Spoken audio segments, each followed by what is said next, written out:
Welcome back.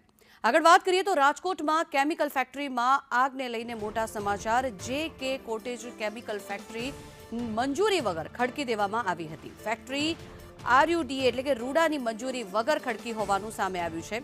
જીપીસીબીની અને NOC અને મંજૂરી પણ ન હોવાનો ખુલાસો થયો છે. સાબુ અને ડિટર્જન્ટ બનાવતી ફેક્ટરીમાં આગ લાગી હતી. જોકે મોટા પ્રમાણમાં કેમિકલ હોવાથી આ આગ ભીષણ બની હતી. જીપીસીબીની કોઈપણ પ્રકારની મંજૂરી વગર ફેક્ટરી ધમધમતી હોવાનું સામે આવ્યું છે. ત્યારે આવી કેટલી ફેક્ટરી ધમધમતી હશે તે પણ સૌથી મોટો સવાલ છે. વધુ માહિતી મેળવીએ. સંવાદદાતા મયુર સરવૈયા જોડાયા છે આપણી સાથે. મયુર, એક બાદ એક દુર્ઘટનાઓ સામે આવી રહી છે. ક્યાંક ને ક્યાંક તંત્રની નિષ્ફળતા અને લોકોના જીવ જાય છે. શું કાર્યવાહી કરાઈ?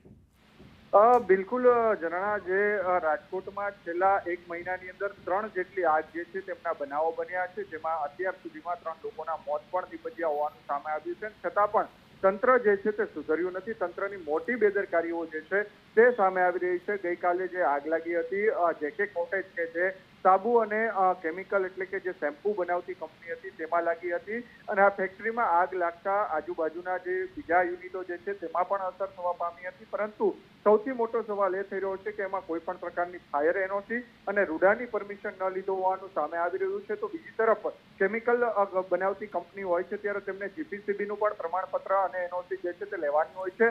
છતાં આ પ્રકારે કોઈ પણ એનઓસી ન લેવાનું હોવાનું પણ સામે આવ્યું છે. એટલે કે તંત્રની ચોક્કસ બેદરકારી જે છે તે સામે આવી રહી છે. કારણ કે ઇન્ડસ્ટ્રીયલ વિસ્તારની અંદર જીપીસીબી અને રૂડા દ્વારા જે સમયાંતરે જે છે ત્યારે ચેકિંગ હાથ ધરવાનું હોય છે, અને આ પ્રકારની જે એનઓસી વગરની કંપની હોય છે તેમની સામે કાર્યવાહી કરવાની હોય છે. પરંતુ આ પ્રકારે કાર્યવાહી ન થતા આ પ્રકારની મોટી દુર્ઘટનાઓ જે છે તે બનતી હોય છે. શું કાયદેસરની કાર્યવાહી હાથ ધરાઈ છે અત્યાર સુધીમાં, મયુર? કારણ કે એક તરફ અત્યારે જ ડીસામાં જે આગ લાગી છે તેમાં 21 લોકોએ પોતાનો જીવ ગુમાવ્યો છે. ત્યારે ફરી વખત ફેક્ટરીમાં આગ લાગવી અનેકો સવાલ ઉઠાવે છે.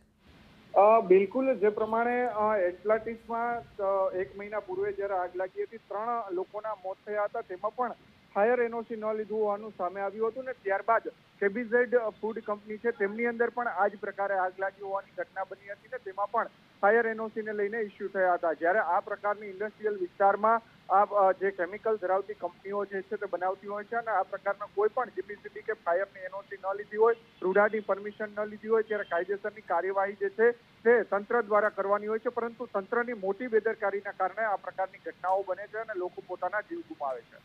જી આભાર મયુર સમગ્ર માહિતી બદલ.